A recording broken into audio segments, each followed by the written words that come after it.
भारताची राष्ट्रीय स्तरावरील हॉकी खेळाडू जुली यादव हिचा लखनौ येथे एका रस्ते अपघातात मृत्यू झाला आहे। ती एका आंतरशालेय बॅडमिंटन चॅम्पियनशिपचे पर्यवेक्षण करण्याची तयारी करत होती।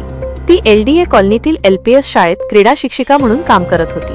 ही घटना पारा पोलीस स्टेशनच्या हद्दीत मौदा मोडजवळ घडली।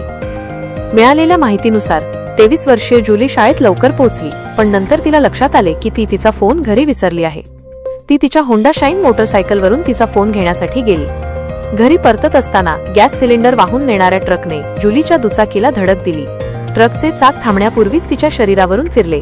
प्रत्यक्षदर्शींनी ताबडतोब रुग्णवाहिका बोलावली आणि तिला जवळच्या ट्रॉमा सेंटरमध्ये नेले।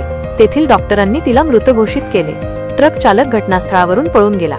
या अपघाताच्या बातमीने जुली यादवच्या कुटुंबाला आणि नातेवाईकांना धक्का बसला।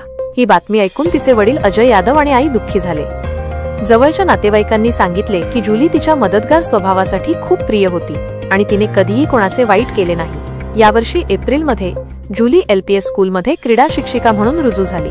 शाळेचे मुख्याध्यापक राकेश सिंग म्हणाले की जुली रविवारी होणाऱ्या बॅडमिंटन स्पर्धेच्या तयारीत व्यस्त होती। या स्पर्धेत 8 LPS शाळांमधील विद्यार्थी सहभागी झाले होते। जुलीच्या कुटुंबियांच्या तक्रारीवरून पारा पोलीस स्टेशनमध्ये गुन्हा दाखल केला आहे। ट्रकशी संबंधित माहिती गोळा करण्यासाठी CCTV फुटेज तपासले जात आहे। आरोपींना लवकरात लवकर पकडण्यासाठी प्रयत्न सुरू असल्याचे पोलिसांचे म्हणणे आहे।